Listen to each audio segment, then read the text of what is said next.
Hello, welcome to Culturvator Conversations. This is an episode as part of our Designer Circle initiative. We're very lucky to have today Alia El Tanani, Vice President of Living in Interiors, a distinguished interior design company, construction and luxury furniture retailer. She's the founder of Don Tanani, a platform dedicated to elevating Egyptian design. And she truly is a creative visionary known for merging heritage with contemporary design and innovation. Hello, Alia. Hi. Hi. How are you? I'm good, thank you. So, Alia, how do you think you would define yourself beyond the role of a designer and an entrepreneur? Well, I am, first of all, a mother, a wife, a grandmother now. And I would say a dreamer. I find it, when I knew I would be asked, what would you define yourself as? I think a dreamer is the biggest part of how I function. I imagine things and I see them and I just work towards making them happen. And I love that. And I think that is kind of evident in a lot of the hats that you wear, like with Living In, with Don Tanani. I'd love for you to tell us, Living in Interiors was built from the ground up. What were some of the biggest challenges in those early years, and then moving into Don Tanoni later on? Well, I entered the world of design very young. And even before when I went into university, I went into design, but it was fashion design. And because that's what I thought I liked. And it's still a passion. I always say I'm not sure whether I love fashion or I hate it, but I think it's something that I love and I love watching. Maybe I don't love the way it goes sometimes, but I love it in general. So I love everything aesthetic, everything beautiful.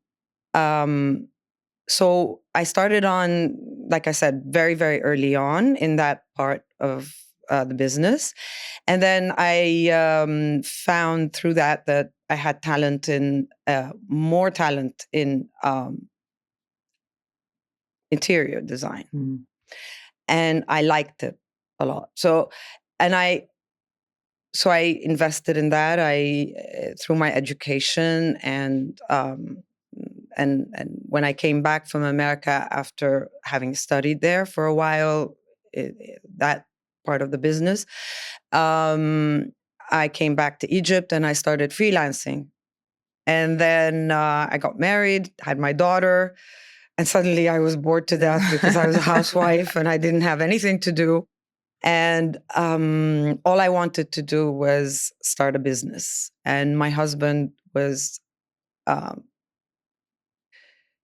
really amazing at saying, well, why don't we start a business together? Super supportive. Super supportive. He was ready for a change too. And so we started that in 1992. So living in interiors. I started with importation of the furniture and design. So we started with a very big brand, which was Baker Furniture, which we still carry till today. And Baker Furniture was owned at the time by the Kohler family, which was a family business. And the synergy that was in that company was very inspiring. To watch the family, to watch Herb Kohler himself and his passion for that part of the business, which was a very small part of their empire, let's say. But it was really outstanding to watch them as a family navigate that business and the world of design in general for the United States.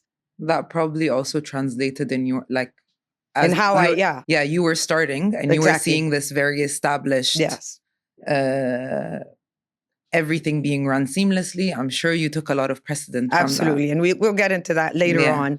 But going back to what was the most difficult part was here I was, very young, still in my 20s, an owner of a company with my husband and working in interior design at the very, very high-end side of the market, dealing with some, quite impressive people that were our clients. And so the biggest sort of challenge I felt at that point was my age. And how would I be able to make these people convinced of what I'm saying and how I want to change things? Everything was very segmented in styles. Like if it was French, it was only French. If it was English, it had to be all English. And everybody was like very hooked on like Louis XVI, Louis XV, this, that, the other thing. And so you sort of suddenly, you want to design something that is younger with a very different approach, with a very different way of dealing with design, which was based more on proportion, color, finishings, craftsmanship. All of that was a whole new world. So, but people were interested. So it was great because I didn't have any problem at all in having people interested. Yeah. People were very interested. And at that time you were doing the importing and we were doing the importing designing. And the interior design. Yeah. So I was given, like, talk about jumping in the deep end from the very beginning. I started off my first job as an interior designer, a professional interior designer, was a hotel. Okay. Wow. So here I was designing a hotel with an architect that was my senior with quite a bit and very established and very like... It's an intimidating landscape to walk into. Yes. Like he was the boss, and which was fine with me. Yeah. And it was a absolutely fantastic experience. And I'm very proud to say that 30 years or 32 years down the line, I'm redesigning the hotel for them too. Oh, amazing. Again, full circle. Based on what we did before. Yeah. So using sort of the concept from before and really taking it further on into the 21st, into the 2030 and beyond. So I hope we succeed in that. But that was the biggest part, which was dealing with people that were way older than I was and way more experienced than I was, and trying to listen to them, but also at the same time implement new ideas. Yeah.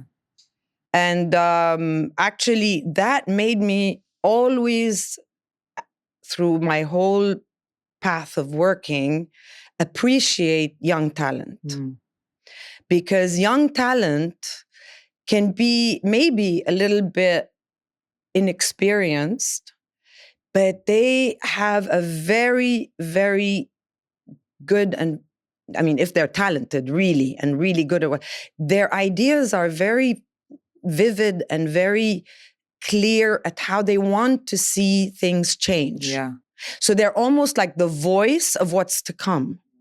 So I always, through my entire career, respected a lot, because I was you were at the receiving end of at the beginning, and it was a bit fight to be able to walk in and say, okay, guys, I'm looking at this floor plan. You're not going to use any of these rooms. You're all going to be sitting as a family in this room. So we better make it a bit bigger, and we better make it super comfortable. And you guys are going to really not like gravitate to that spot of the house. Now, that was my intuition. It wasn't because of books or because it was my gut intuition. Feeling. It was a feeling. Yeah. And then seeing that client coming back to me 4 years later, telling me, you were absolutely right. And you know what? I want you to like take over and just finish the house for me. Amazing. And everything that you said is true.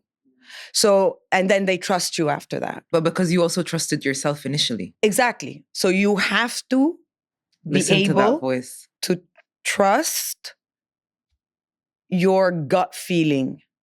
And as I moved along, I had to always remind myself, when I have a young talent in front of me, somebody that I believe has something to say, or that I am confident, like I think, they and I bring them or in to like work with, I should listen to them too. Mm-hmm. I should guide them, tell them sort of like how things should be dealt with, make them like it's like you're putting the guides. Yes, they're making their way, but and bring their attention to where there might be a problem, where they're not dealing with something very correctly. But the initial idea, that brainstorming, that like initial idea, I have to trust. If I feel good about it, I think I have to trust that person, and I have to listen to them, because it is the voice of the future. And I care very much. In our designs and in whatever I do as work, I never think of now. Mm-hmm. I think it's an investment, because everything that we do is an investment. Like, I have to be clear. we don't really, we're not You're good not thinking of the direct return. No, we're not good at disposable anything. And we're not good at fast fashion, fast trends, fast interiors, fast. It has its people, and they are very good at it. And I admire anybody that can do this, and I wish I could. Mm-hmm. Maybe one day, yes. Maybe. But dream. But that's not how I'm built. And that's not how our business is built either. We're really about, like, if you're going to invest money, this has to look good. I always say it's a cycle of 10 years. Mm-hmm. Like, it's not going to be okay after 10. It's going to be okay if the bones are good. Mm-hmm. So if it's well built, if all the like fixed interiors are of really good quality, if the approach is a bit timeless, I think you're going to be fine with your fixed interiors. But it's going to be time to change colors, change some of the furniture, some of the It's like what you're doing with the hotel you were just saying. Exactly. And that's a repeat client. They believed in you at some point. And because that design was successful, exactly, they were coming back and saying, we want you to. Had it not been, you know what so that's it works. What you're like, trusting your gut, essentially, that shows. Yeah. Translates. It's so that would be like talking about the thing that was the biggest difficulty. If I remember how I felt then, mm-hmm. It was always how to explain and how to, because of my young age at that time, how to get my new ideas, and the fact that I did not accept one style somewhere and I had to be like by the book and this. I mean, I accepted there had to be a theme. Okay, a theme is good, but I don't want to be tied up by rigidity in choosing styles or things work together. And it's a difficult thing to do, but it was something that I was talented in, or I am talented in. Can I ask you a question on that specific note? For how long, or like maybe how many, it depends on how you want to measure it, but how long or how many projects did it take you to feel, okay, I know what I'm like? Because there's always that self-doubt when you're starting. Yes. At what point were you like, okay, no, I'm obviously not with like arrogance, but like there is a point where you're like, okay, I feel like I know what I'm doing, and how long did it take you to get into that mode of feeling like, okay, I can, even if I'm young, I know my opinion matters? You know, the funny thing is, even though that was one of the things that, like, not obstacles, but that the hardest sort of turning stone, I was very confident. Yeah. So it was just that I was intimidated by their age or their status. I get you. And that is another part of how I'm built. I am a person that likes to give space for people, maybe a bit too much space, where they almost forget that, like, Yeah. so I would say that was the part that I had to work on, is how much space is too much space. Like to give to asserting your people. presence also. Yes. So, and that is something that I've worked on all through my career. Is like, I have to put my foot down, but trusting myself. I was lucky. I had confidence. I wasn't really affected, but I didn't believe at all that that was the way I wanted to go. And people, like I said, people were interested, so they did kind of trust and move forward. How would you say, I'm sure your upbringing had a lot to do with that, and being from both Egyptian and American parents, I'm sure added a lot to your awareness of also the bringing in different cultures. You were importing a lot of things, but also selling them to Egyptian clients and kind of formulating that. How would you say being raised between this Egyptian and American culture influenced your approach to design, but also to the way that you dealt with things within your career? So I always, I'm a half glass or whatever. What would you say? It's half full. Yeah, I'm a glass half full glass. Yeah. Yes. So I see the positive in everything. Now, like I said, I was very lucky to be born into an Egyptian family that was very educated, very cosmopolitan, very advanced for their times, since a very long time before I was born. Aunts that were very emancipated and had a lot of style and a lot of know-how Yeah. about lifestyle. I was brought up in a household that followed tradition, but yet had very international habits. And on the other side, I had my American mother that was a very tolerant and very flexible American in Egypt that embraced the culture, accepted it, navigated it, and also added to it. So I was very well aware of how Egypt or how Egyptian lifestyle functioned at its best. Mhm. And I'm very lucky to have seen that and experience and grew up in that. And how American lifestyle came in and changed things. So that, you tell me, how did I get the confidence of knowing that what I wanted to do was right, was actually because I lived in a household where my grandmother, born late 1900 on the dot. Yeah, some of us debate, is it in 1899 or 80, but some of us say no, it's 1900. But she was a very old-fashioned lady and followed tradition, but again, very educated and very cosmopolitan in her manner, but very traditional, because she was a very old-fashioned lady. This is your Egyptian grandmother. My Egyptian grandmother, yeah. So she had her French salon that needed to be put together, and that it was like everything had to be like to the T, but it was very beautiful and it was authentic. And I came from the Paris World Expo, and it had and things came from my great grandmother, and there were all these stories about these salons of my grandmother, and of course that went on to my aunts and so on and so forth.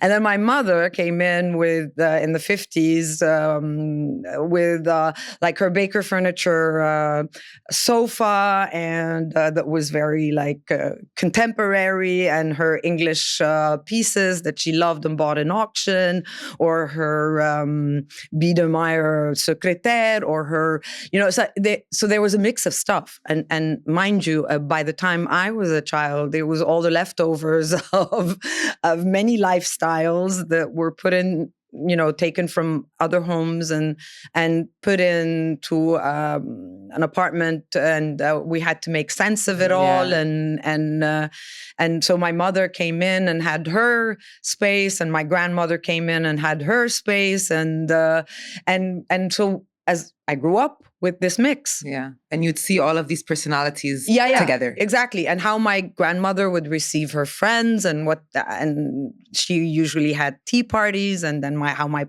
parents would receive themselves, and they'd have like these amazing dinner parties, and when it was a small group family. So I was exposed to a lot of and that's something that sort of I didn't know was building up my character and building up my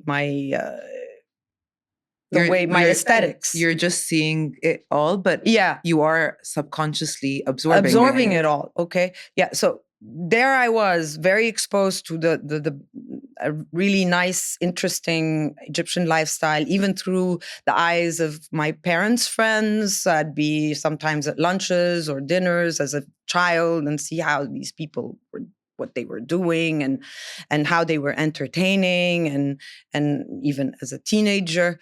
And then I had my mother also, on the other hand, so a lot of tradition, Egyptian side too, Ramadan and Eid, and like all these traditions, and the farm. I had to go to the farm, which was البلد and مش العزبة. And البلد كان في بيت البلد الكبير, and I had to sit there, and all my weekends were spent there. And I had my playground was a lot of leftovers of many many decades and many almost a century of accumulation of lifestyle. Yeah. And letters and pictures and textiles and pottery and China and things that came from all over the world, and sort of a life that was gone. Yeah.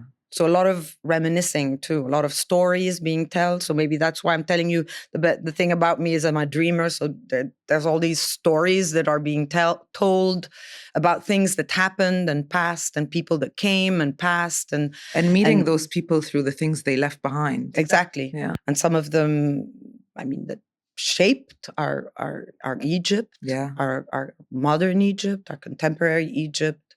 Some of them that are forged in our contemporary or modern history, or at least the history of the 20th century. So it's amazing. It was amazing. And then on the other hand, I had my mother that saw everything with a foreign eye. So she perceived everything with that eye of the person that comes from abroad, and how they romanticize about Egypt. So the luxury of Egypt was in my hands and in my education, and the romance of what Egypt is to the eyes of the outside foreigner that would come to visit my mother was in my hands too. And I would say that really shaped my brain. Yeah. And today, if my biggest challenge, if you ask me about my challenge today, so my challenge, it's still the same challenge, is how to transmit this. Because it's almost like how to transmit this to an entire generation that might have not lived this. But they're looking for it. They don't know where to find it. Because we live in such a fast... They see these palaces, and they see these images, and they see, and of course now with social media and communication, and so you see these things, but they haven't lived them. Yeah. And the other side is you see these people coming from abroad and using our culture in such creative ways. And we're like, but why do they make it? Why are they able to do this? And why are we not able to do this? And then, so this, I think that was the best part that I got, having that mixed world in my life. or being part of that mixed world. I would go to America and I'd hear what the Americans would think of what Egypt is. Like some of them would, I mean, this is a classic. Everybody that tells you I went to America and then they think we still live in tents. Yeah, or go to school on a or camel. go to school on a camel, or do we have streets? Yeah, or they're yeah. surprised if I, even sometimes now, I mean, now less, but at the beginning of social media, when I post like downtown Cairo, they'd be like, oh my God, I didn't even know that there is downtown Cairo. So, but that's not everybody, Yeah. of course. I mean, like, but there's this romantic perception of Egypt. And you have to also be able to cater to that. Yeah. If you're talking about dealing with the outside world. We can't always say, oh, no, they're coming to steal our things. No, it is an interpretation. It's actually respect to our immense culture, like, and our very colorful culture. It's incredible. We are so blessed. We are, and we have that. We can be the ones that tell the narrative. Exactly. Rather than allowing someone to come take what's there. But why not exchange the narrative? Exactly. Have a why conversation, not? collaborate. Let's listen. There might be ideas there. And then and let's pick and choose. We have the luxury. It's our home. It's our country. We have the luxury of picking and choosing. They have glimpses. So that's a little bit what my multicultural self was shaped. No, and I can see that. Like, I can see that in the way that you've done all the things that you do. I wanted to ask you, you've worked extensively with international brands like Steelcase. You were saying Baker Furniture as well. Yeah, because actually we started off with 2 brands. Yeah. And we were the first in the market. Yeah. Importation was banned in Egypt until 1992. And basically we knew that it was going to be open.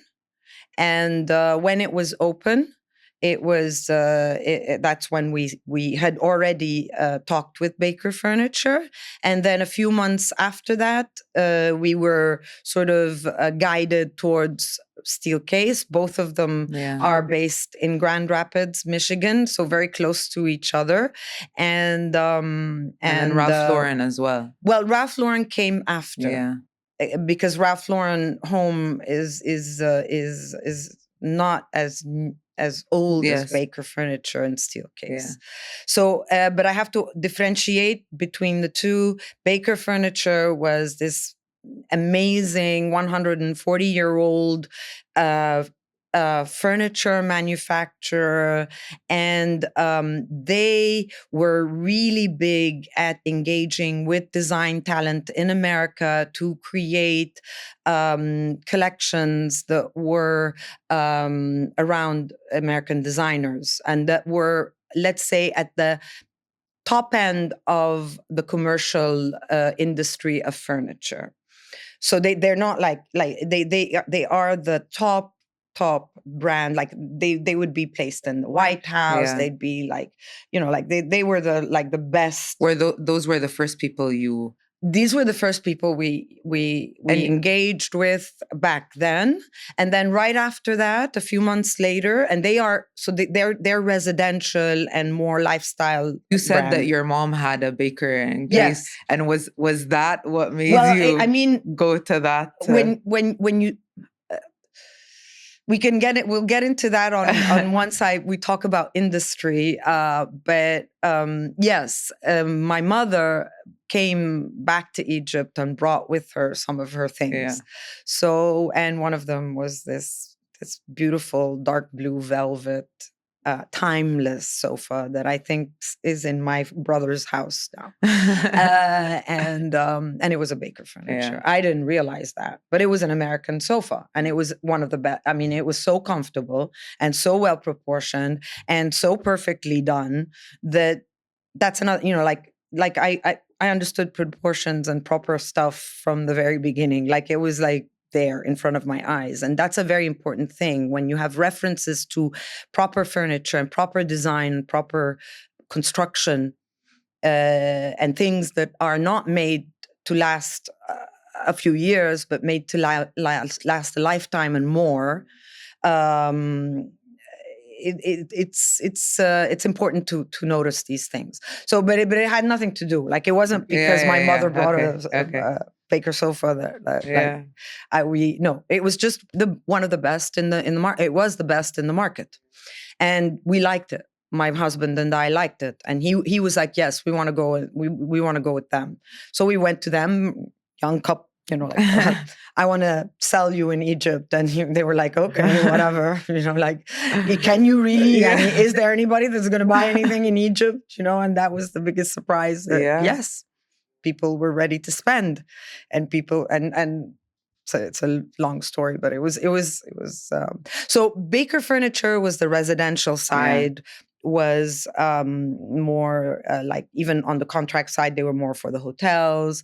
They also owned a company called Maguire. So Maguire was the bamboo. I mean, some of their things were like some of the iconic bamboo pieces that you see copied everywhere, and made. They have timeless designs. I mean, like, they're instantly recognizable as a brand, and so they were all owned by the Kohler family, like I said.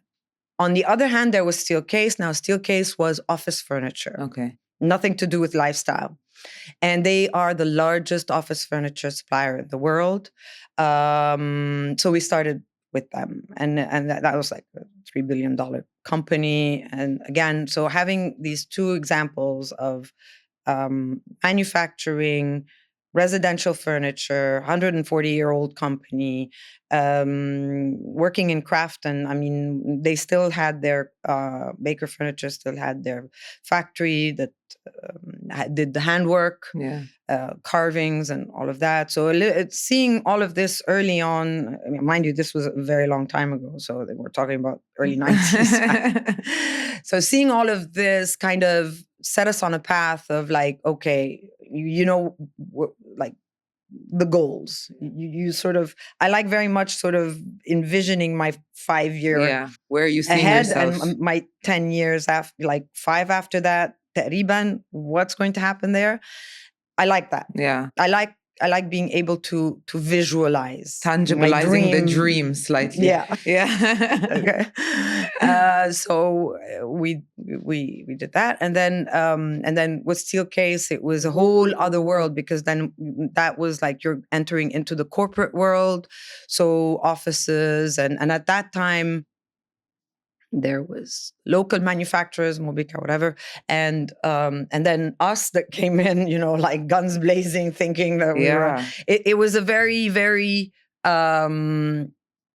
very grueling process to get the market ready to receive what you guys were bringing in. Yeah. So now, of course, moving on, we have many other brands, and there's also Ralph Lauren, of course.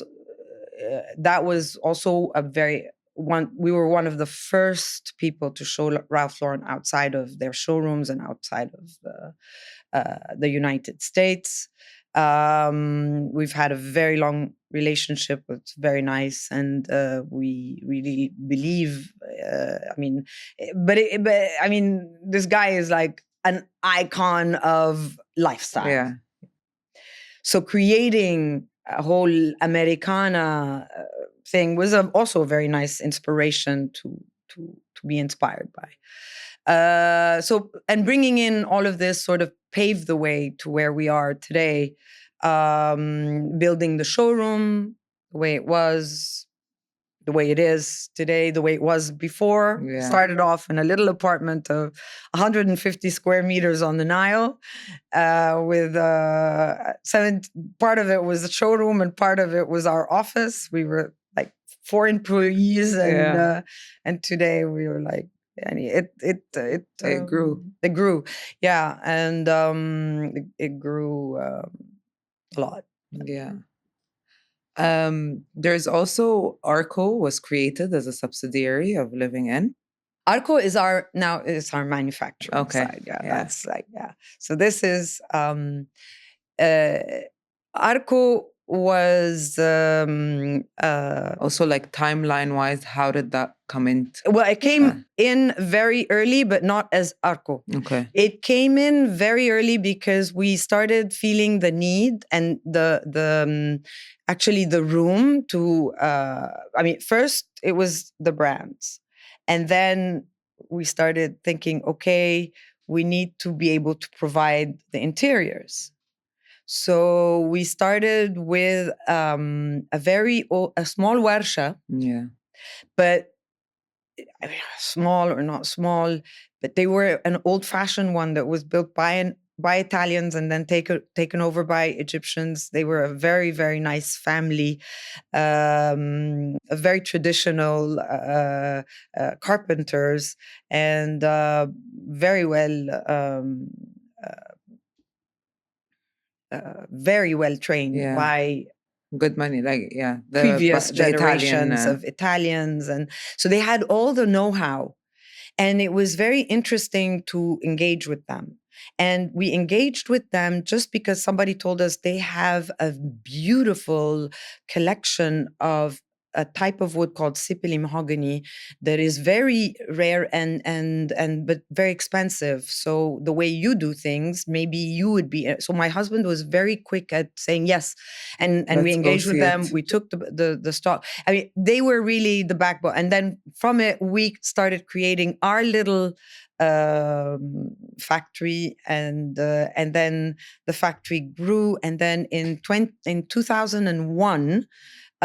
We acquired an old factory, hangar kind of, almost, not even a factory. It was like a plan of something. I think it was in 2000 maybe, or even 99. I don't know. My husband acquired this property that had a very big hangar and a building that was on like just kharasana, just concrete. Yeah, just great. Nothing, no walls, no nothing, just something in Abu Rawash. Yeah. And he bought it. Yeah. And I was like, oh my God, what is? And it was absolutely the best thing, because we were sort of navigating between our properties. So we started off, like I said, with a little tiny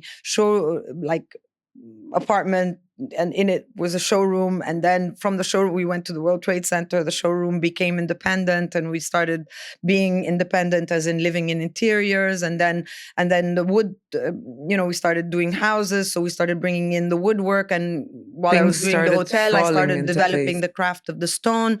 I started developing Hashmi stone.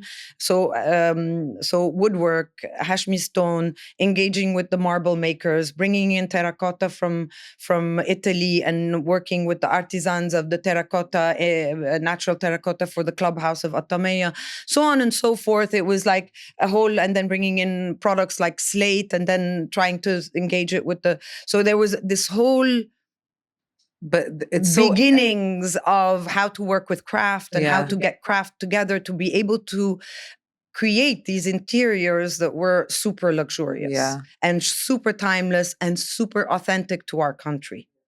So it was, but providing lifestyle that was completely cosmopolitan and international, but respected also the traditions and the craft and also the traditions of the lifestyle. So the client, like, there was never any thought of detaching ourselves from what proper Egyptian lifestyle is. But I think and how to provide it. I think that's representational of you as well as a person. Because that was just hand in hand. Exactly. You respected your Egyptian culture and heritage, and you wanted to highlight that. Exactly. But you also brought in your American or that influence. Exactly. And meshed them together.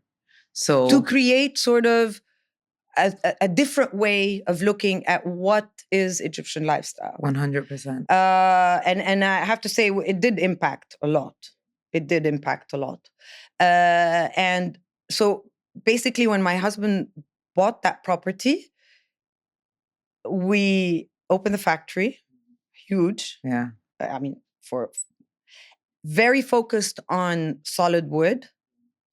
Craftsmanship of and so with machinery and things that made us very, very particular about like we were able to provide things that others couldn't provide, definitely. and a type of work that was very like a bit different to what everyone was used to. What everyone is used to, and what everyone is expected to do. Yeah. So with like and that's very important that you have different people doing 100%. Different things. So our concentration was really on giving in this extremely beautiful, timeless, very high quality woodwork and design with it. So all of this is meshed with design. So proper proportions, proper this. So our factory was like designed that way and started producing, and it was very successful. And it had been successful, small and growing and moving on. I mean, like it was never... It grew because you found that it needed to grow. And everybody just wanted that, like that, how it looked. And so parallel to that, there was the building. Yeah. So the building we took and we transformed it into the showroom, which is the showroom of Living In today, which is 3,000. At the time when we opened that, and until now, I mean, at its level, it's quite a unique building, and that we understand from all the different suppliers that we have from around the world, that it was really quite a thing, and it is quite a thing. So in 2001, we opened the doors of Living In, the showroom. And the showroom was basically the combination of everything that we had absorbed, so it was that sort of outburst of this is the what we've been doing, and how we imagine things and how we see things, and people until today are like, no, but I don't know, you do everything? We're like, yes, we do everything. Like we import the stone from India. We make the wood in the factory. The carving is from there. The brass is done in this place. And we were known to bring in these things that nobody else would bring in, and the Murano glass. And so we engaged with a lot of people from all over the world, the art, the this, the that, everything, the carpets, even I mean, it was really, and it is until today. Like you're saying, it's that the lifestyle, you curated a certain lifestyle that a lot of people ended up wanting to buy into, to be like, exactly. Yes, I want. Suddenly, you made so many things accessible, like things from India, like you're saying, India, the US. Everywhere. Continental, and then all of a sudden I can actually go to one place and be able to attain this lifestyle that I want to curate. Exactly. So with that, in 2001, once we actually, right before that, my husband also decided he wanted to reach out to sort of beyond in Middle East. We had already been providing quite a few Gulf clients and Middle Eastern clients product that would come to the showroom and loved what we did. And they would buy from us, and we were given homes in Kuwait and Saudi Arabia and whatever, like we were starting to like branch out. So he decided to go to Qatar. Okay. And that was a whole new episode and a whole new acquaintance of lifestyle and it's like a new terrain. Things function. Mm-hmm. So for the Qataris, I was a breath of fresh air, or we were a breath of fresh air, because we came in with this romantic Egyptian lifestyle know-how, which they loved through film and like all the MENA region feels. They love it through film, through art, through this, through that. They want it. Yes. And so they engaged immediately, and it was very interesting because that's what they wanted, was a foreign lifestyle. But they thought it would fit them. Yeah. It would fit them, or it did fit them, but in a slightly different way. Yes. And that's what I learned there. That we are all from the same region. We all speak more or less the same Arabic, more or less. Yes. And we all more or less have the same lifestyle, but our traditions are different. Yes, 100%. So, and you cannot judge one over the other. Yeah.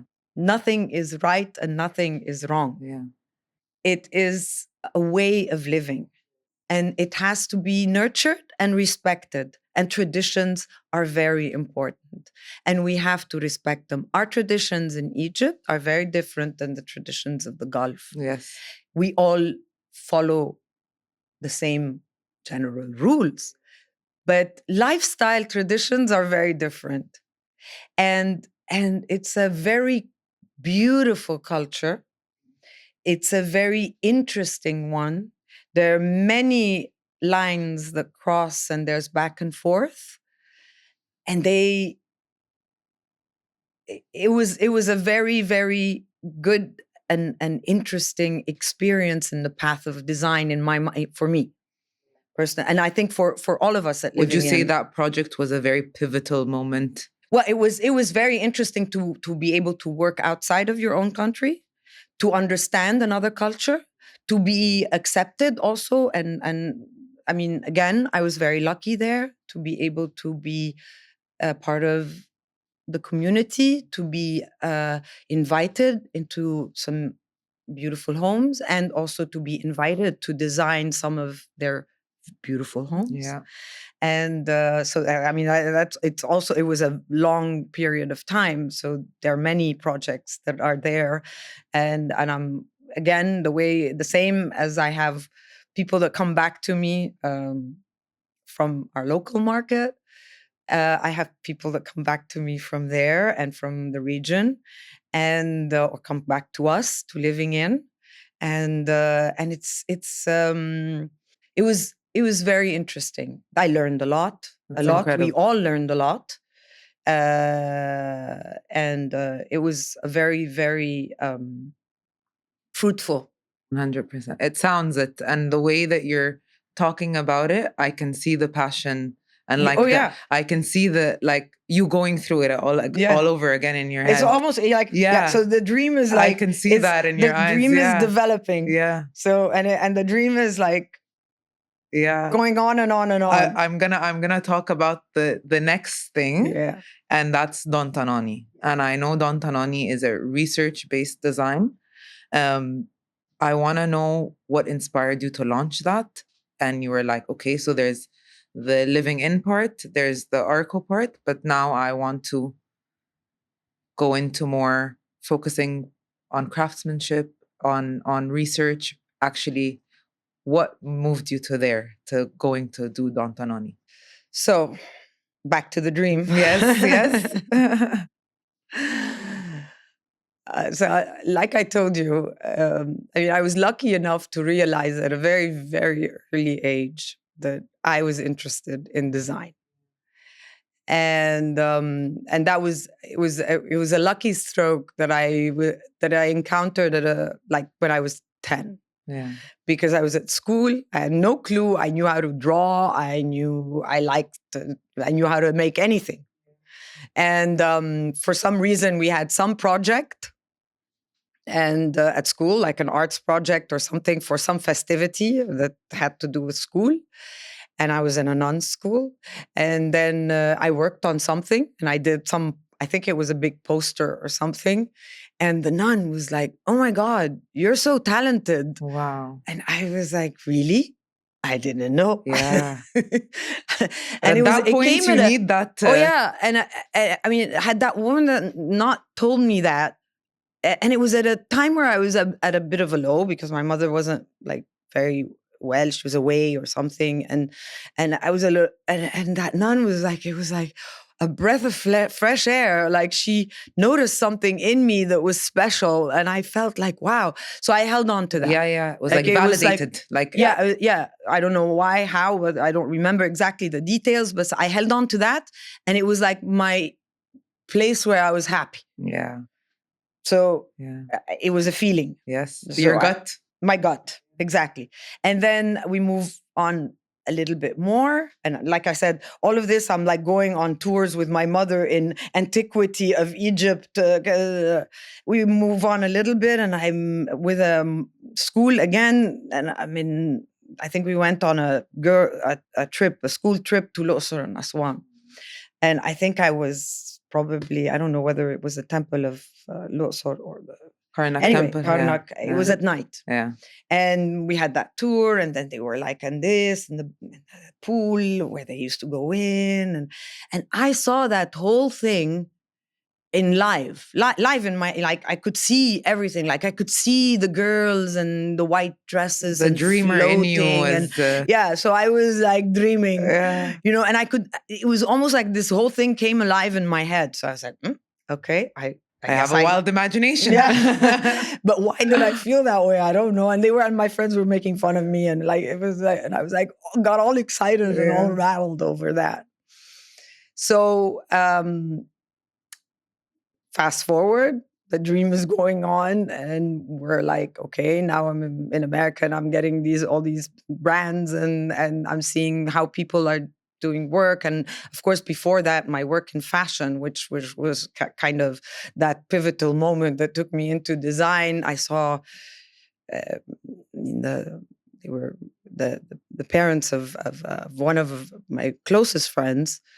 And they started a clothing company in Egypt very early on, which was Mobako, and they were one of the first. And my first encounter with them, with Mona Bahari, was at 6. She made me try on jeans, and I was like, wow, such a cool woman. Such a cool incredible. family. And so anyway, and I was lucky enough to spend a lot of time in their household and see how a family business was so interesting. And my family was in agriculture and like serious stuff and always complaining. And they were like, oh, so I want to have family business, another dream. Yes. So I worked on the family business side, and we built living in, and we had Arco. And then there was always this dream of making Egypt. Like I couldn't understand, why was everything in the past? Yeah. Why was everything before? Why is it that we can't correct now?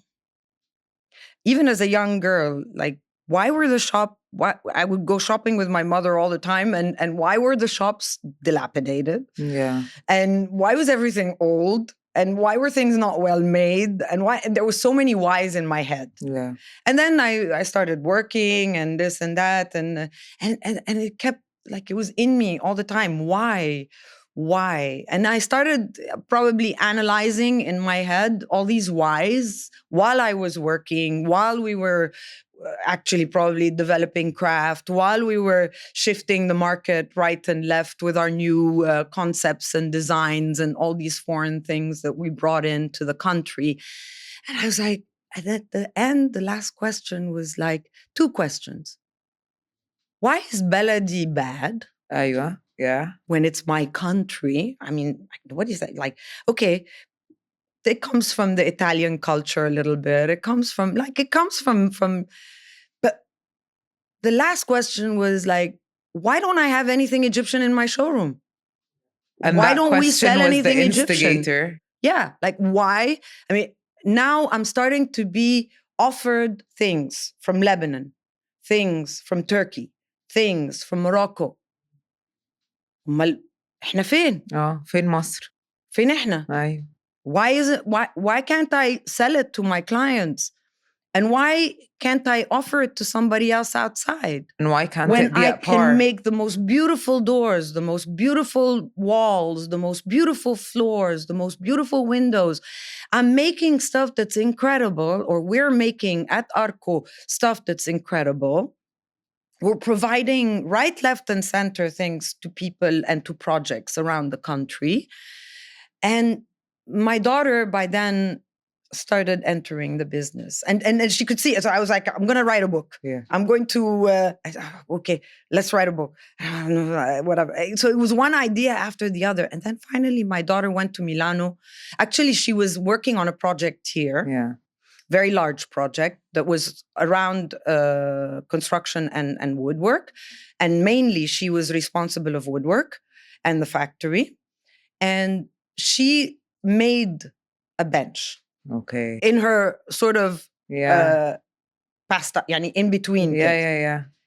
And at that point, she realized that she wanted to become a product designer. Okay. So she went off to Milano to do her master's in product design and interior design at the Polytechnic. And while she was there, she came back and started saying, okay, why don't we make Egyptian design? I was like, what do you mean? She said, let's, like there's this example, that example.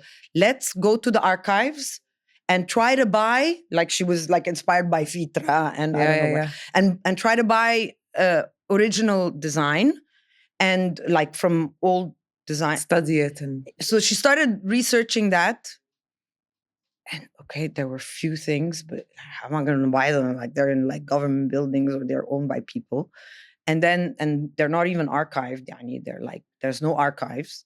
And then for the rest, it's like antiquity. How are you going to get the IP of antiquity? Then that's appropriate. What are we doing? Yeah. So then she started so I said, why don't we get an Egyptian design? Like, why don't we make design? Like, why don't we start making, like, finding some? So she found Lina Al Arabi. Yeah. On Instagram. Yeah. And it was almost like the dream was like that dream of things are falling into place. And you listen to the young and person. I listened to the young. You listen to your daughter. I listened to my daughter, and thank God my husband was like, okay, do whatever you want. Yeah. And we Lina came in and she was like, yeah, I'm in. Let's do it. I gave her the brief. And that's how El Tanani started. Now, of course, it started with a clear vision that we want to create eventually a lifestyle brand. But we didn't have something to build on. So that's what brought us to, okay, we're going to build it. Yeah. And it is going to be a vision of what that's the quest that we're on, is, okay, we have such a rich past, such an incredible legacy of design over millennia. We are going to be inspired by the past to design for the future. But the task that we gave Lina was to imagine, because to me, the most difficult part of our history to tackle because of its extreme perfection, its extreme quality of design is ancient Egypt. Yes. And it's not design for the sake of design. There's a huge message. Everything's a story. It withstood time. It's material that, like, it's the best business model, or I don't know, inspiration, or like to understand why they built what they built. Like, or even try to understand, like, they're why not here did they today to tell their story. Exactly. But everything they've left behind tells the story. And it's instantly recognizable. Like, and it cannot, that was part of branding. Part of that urge. What made you do this was like and we all agreed on that when we sat together, was that we are tired of our history being kitschfied. Yes. We're not a cartoon. We cannot be us as Egyptians. I'm not talking about how the world perceives our history. I'm talking about us as Egyptians. We cannot be reduced to small artifacts and small product that is easy to sell. Ancient Egypt was not built with that philosophy in mind. Ancient Egypt was built to last forever. Yes. Yes. And it was for their quest to achieve timeless. Yes. Tell their story life. Forever. Yeah. And live forever. So they actually built forever. They did. So that's an incredible mindset. So if you start, that was the task that we gave Lena. I said, imagine. That's a really small task. Yeah. Exactly. It was a very small sentence. Yeah, but it was a huge task. It's a huge responsibility and the recipient and a huge of the task was incredible. Yeah. She blew our minds away, and it took time, but and it shows. Yeah. And the reaction of the world is proof of that. So so I told her, we want to imagine, had the ancient Egyptians not disappeared. That's a myth, because we didn't disappear, but the culture ceased to exist. Yes. It was replaced by another culture and another religion. But these 4,000 years or 3,000 years of creation of incredible art that had ups and downs and everything. Okay, but that lasted for us today. Had they not been tapped by any other culture, so that this sort of has a timeline where it stops. There's a moment in time where Egypt starts becoming too it starts being something else, so it's starting to. Well, it ends with the New Kingdom. Yeah, the New Kingdom is the end of this great, pure Egyptian philosophy of. That's my perception. Again, I'm a dreamer. Yeah, I'm not an academic. Yeah, I'm not doing a PhD on anything. None of us are.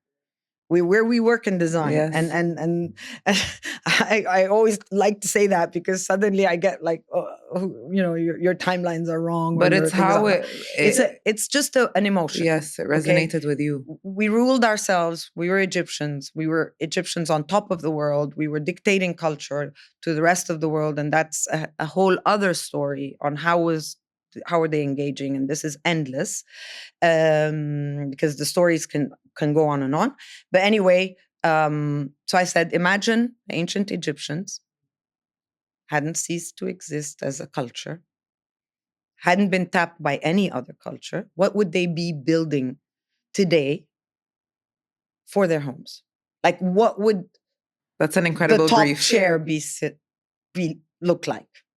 Like, what's that chair that's going to like reappear in another 1,000 years and talk about what we did now? And that was what a brief, honestly. Yeah. Well, honestly, it's an incredible brief, and I I see that in the collections. Well, I mean, it's a dream. Yeah. And this dream is not about to end, and I'm not about to claim that we've achieved what we want to achieve. That will come with time, because so basically, I'll say that what I asked her also to do, or what we asked her to do, was to unleash herself from any perception of shape or form that is common to the eye or familiar to the eye. She had carte blanche to imagine. Yeah. Imagine. And just, it didn't matter. Is it a bench? Is it a table? Of course, I mean, it has to have something. It has a function, but I mean, it's great that you went in from the point of, okay, this is the brief, and it's a very wide, but also it has guides. Oh, it's completely guided. Exactly. Completely guided. But it's like, okay, but you also have that carte blanche, like you were saying, but it couldn't look like any, it's not going to be a gimmick. We had carving samples, for instance, that we had a lot of things that were developed, because it took us a good 3.5 years to do this. Yes. And in the midst of all of this, the research and the development of this, because this was sort of the base. Yeah. The base that you're going to build everything onto. Yeah, but that base is going to grow. Yeah. So it's the structure has to be sound for everything to be built accept up more around things. It. Yeah. So that was the brief. The other criteria was that it needed to be incredible construction and design, impeccable quality, unparalleled quality, where the quality is not even to be discussed. Like, that's not a discussion. I'm going to actually vouch for this and Alia's detail to how well made everything comes out being. We had all of our labels at Forever Is Now, this last edition, were designed and made by Alia, by Don Tanani. And they were the shade for the art guides. They also were the signage, and they were beautifully inspired by the sundial. And honestly, like, our brief to Alia was like, we want something that can last a long time. We want to be able to pack it up, store it, and use it again. And everything that we discussed, like, you exceeded our expectations. What we came back seeing was more than what we had envisioned. And the quality, honestly, isn't, like, I can fully vouch to say that the quality is exceptional. And that was designed by the Don Tanani team. Yes, where it was. we have, like, now we're 5 years into Don Tanani since it was launched. This is our fifth year. Our team is much larger. Yes. And our designs are, so we're able to design for you and make for you these guide seats that that it was a very exciting project. Yeah. And I was always very happy to see the artists sitting Yes. at on the seat. Yes. There's even Chris Levine that Yes. has a post meditating on our literally. seat. But he And would I'm literally sit and meditate on the seat. Yeah, and so that was like really, really nice. Yeah. And that's the thing. I mean, that's the thing. It's that we early on, while we were building up what Don Tanani is and who are we and what do we do. At one point, I said, I have difficulty in explaining what we do. And a very dear friend, and very big professional in her field, sat with me and she was like, but, like, okay, we're alone in a room now. Just tell me, what do you do? And I said, well, we make design in Egypt. So she said, yeah, that's what you do. That's what you do. For me, it was a huge statement. Like, who am I to say we make design in Egypt? No. Actually, today, 5 years down the line, we have to be proud. Yes. But we have to make sure that we are offering design that is not offering something that looks like something and that is slightly varied. Yeah. That has its market. Yeah. But and it's a huge market. But that's not what and you they're wanted very to do. Successful. Yeah. And it's great. And you know what? Like, that is the path of learning. And we went through that path of learning. Yeah. I mean, had it not been that we were exposed to all of these international brands, had we not been part and experienced how these families and companies and mega companies functioned and what they offered and how much time did they spend in their R&D and how did they engage with other designers and how did that model do and how did it work, had we not had all of that and had we not had the pieces in front of our eyes to see how they were constructed and how they were made, we wouldn't have learned. Yes. So, of course, being inspired by others and working with others and even making things that look like others is a fine path to take too. But even in learning, for example, proportions and things like that, I mean, you even need the to ancient look at Egyptians did that, but they perfected it. Yeah. Something would come in. But they'd see it to the end. They take it and put it on steroids until it belonged to them. Yeah. And that's what I want. Yeah. We have to own the narrative. Yes. Yes. So. It needs to be we have to be part of the design scene. Not we as in just me. Yeah. If I give any advice to any young designer, it would be trust your talent, nurture your talent, get educated, believe in your gut instinct. Don't make anything mediocre. Understand what you're making and who you're making it for. The market is not one line and one level.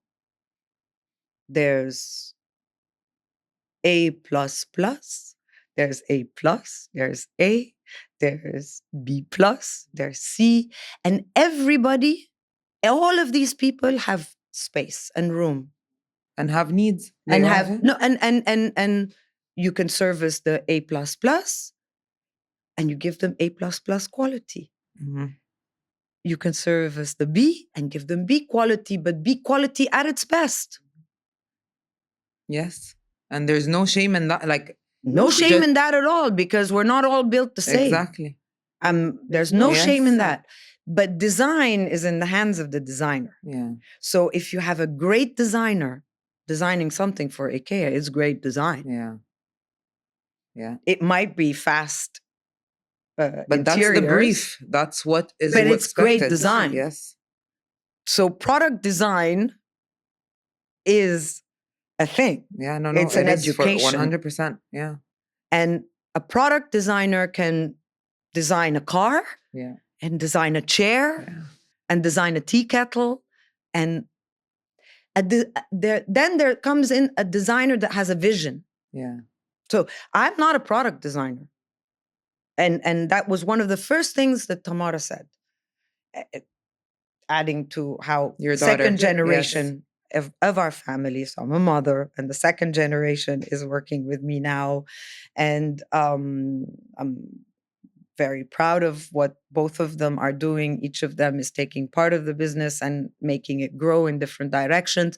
So Tamara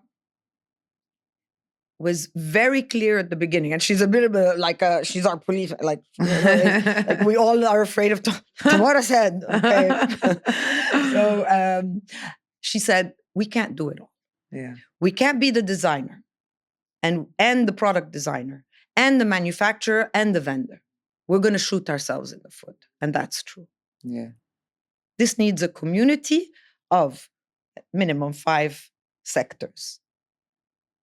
Somebody that thinks, that's me, I'm the dreamer. Yeah. So I'm the one that puts together the sort of the story, the dream, the brief, and product designer. And these are many. Mm-hmm. So that's where we're moving on to. I mean, Lina is our lead designer, and God bless her. She leads beautifully, and she's an incredible product designer too. And that's like not me that says that. That's the world that's giving her where she needs to be. But she's an incredible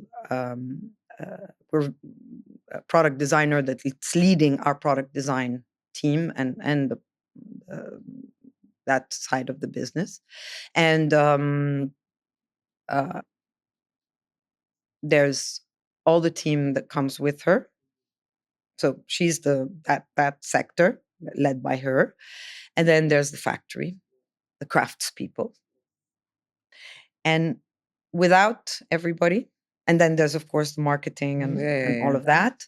But without that vision, that team, that work, that all these people that come in, you cannot have neither a brand nor a product designer is a product designer. Yeah. He needs to engage with other people, and it's a community. Yeah. You can't have one of the things without the other. The product won't be successful. No. And that was one of the things we really learned with developing the Duality collection, which was the combination of the dream. Thus far, yes, we're very excited to see what Don Tanani has to come up with later. So with the Duality collection that Lina designed was completely, I mean, this is collectible pieces. We're very proud where it's placed now, and but it's collectibles. Yeah. So it's for a very specific segment of the market, and they are pieces that serve as inspiration for things to come. Yeah. So from the Duality collection, we are going to have the first rotation of the Duality collection is the Muruna. Okay. collection. Yes. So duality is closed edition, limited edition pieces.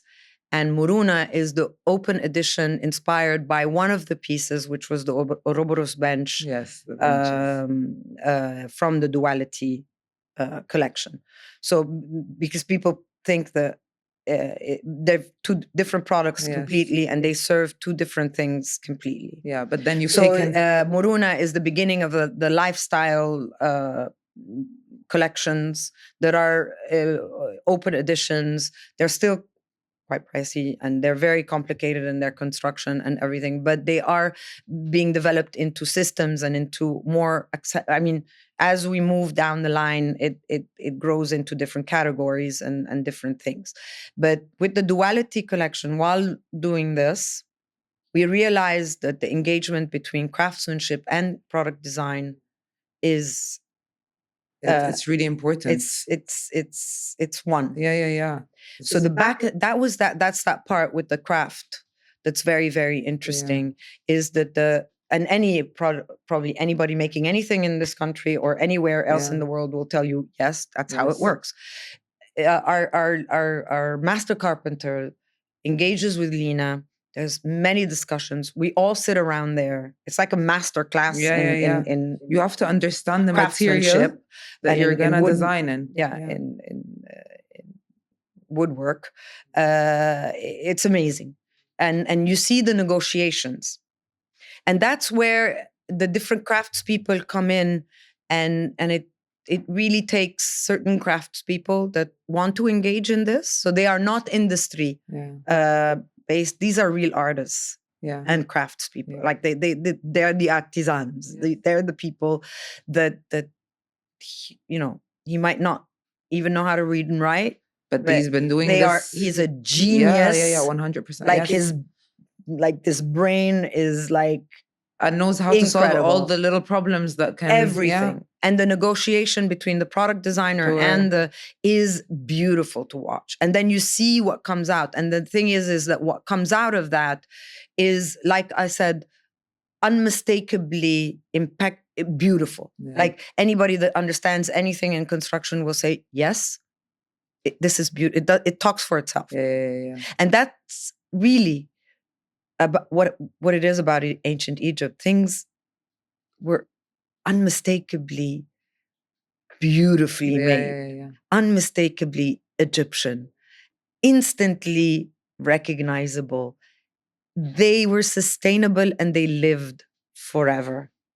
And God bless, inshallah, they will live forever. And so that's really the example that we need to. That's Don Tanani. That's what you've taken. That's what you want, Don at this Tanani. Point. Yes, but we're moving. I mean, we're going to be exploring all. Yeah. But had we not started with duality and that first bench, it's not because it was tackling a lot of aspects. Mythology, ideology, history, construction, modern equipment. Because we're not like mimicking they're experts in that. But you're using the old techniques. We're being inspired by the past to design for the future and to create for the future. And that's what we do. And we do that not only, now, inshallah, we have new designers coming in, and we are going to be introducing different aspects of history and different stories. And but we feel that we've sort of, with duality, have laid down a base that is important and strong. We hope that it was. And what we would really love to see is that community growing. So aspiring designers coming in to work with us. We have great universities now. So we also reach out to these universities that are teaching product design and are teaching proper, like really good design, not architecture. I'm talking about design. So there's a lot of young generation that's quite interesting. Yes, and I can see that in how from the very early on in the conversation to now you're always you're taking from what you've seen, the old, and you're also thinking, what can I learn from the people that are emerging and growing and listening to them, and then how can I put that into the present and move forward with it. Exactly. So I think that's so it's seamless in a lot of how even your business has grown, and it's thank you for sharing all of these wonderful insights. I just have to say that Art d'Egypte was a very interesting experience for me. You know, we've sort of worked together on a few things, but the thing that was the most interesting for me, and that's why I sort of stuck my neck out, was that at the very beginning of our journey with Don Tanani and the moment of like when we sort of launched at the beginning, I needed to engage with craft. Yeah. And so for the first edition of Forever Is Now, for me, it was, I stuck my neck out and kind of dove into an evening of Egyptian craft. Yeah. And if anything, it was like, one, I wanted to set the tone. Or introduce a tone of nothing overpowering the Great Pyramids. Yes. And the other thing was to actually engage with craft. So with the tent makers, with the glass makers, with all the different things that we use, the palm chair makers, it was a very, very interesting process, because the investment that I put into that went to buy craft and to engage with these people. So these people, they're so comfortable in their little world. You can't imagine. They are content. And it really takes a lot to sort of get their attention. Yeah. And for them to accept you, and for them actually to listen to you, and to maybe venture into doing something in a different way. Exactly. Yeah. And so that was the reason of course, the main reason was that we really believed that this was a moment in time, and I needed to use that understanding of Egyptian lifestyle and how it's perceived from abroad, and putting it all together in one evening to like get the attention of people. And it's still remembered to today. Well, yes. I mean, you guys have moved forward, and it's amazing. It's not what I do really, but it was a very nice experience. I think what I also want to highlight is that we started this conversation with you telling us about how you started living in and how you were going abroad and importing things and bringing them back to Egypt.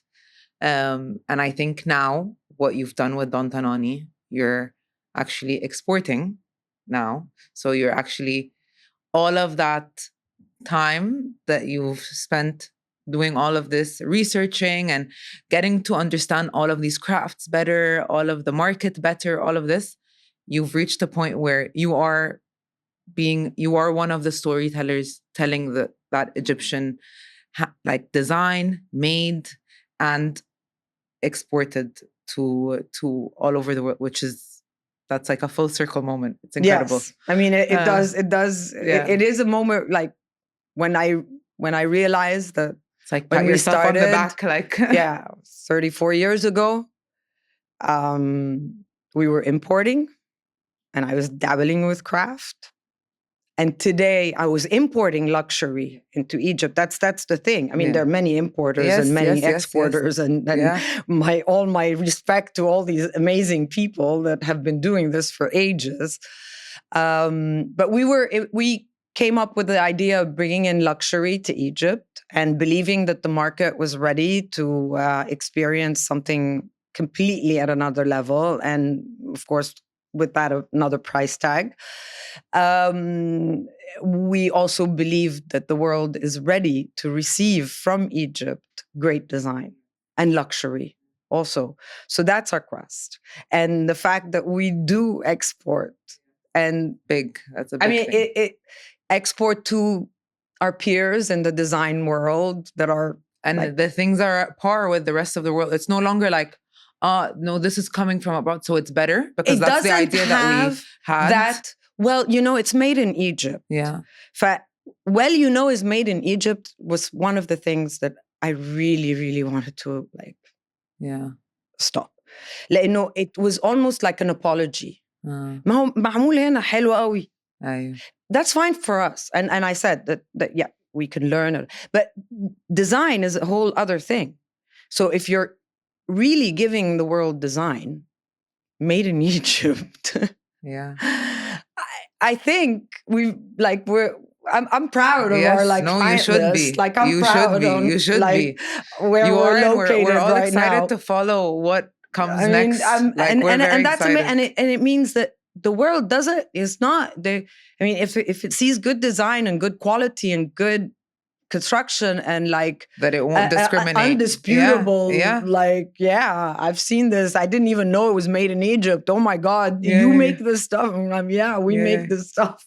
That's incredible. So for me, So can you imagine? I was so admirative of the Kohler family, Baker Furniture, still these now mega you're doing this, and now some great designer is oh my God, you make this. And I'm like, no, I think the dreamer it's in you, Egyptian. the dreamer in you, that 10-year-old girl who got told, yes, this is you're really talented. I think this is proven. I have to thank her forever. that genuinely, I have many people to thank. Many people to thank. You're doing what you set out to dream to do. So and the dream keeps on going. Yes, and we're very excited. We need people to come in. Yes. And if you're a product designer out there and you if you're a product designer, reach out, or you want to learn to Alia. We to do the training all the team. time. We do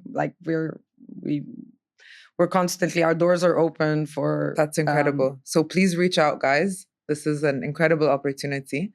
And thank you so much, Alia, for this wonderful conversation.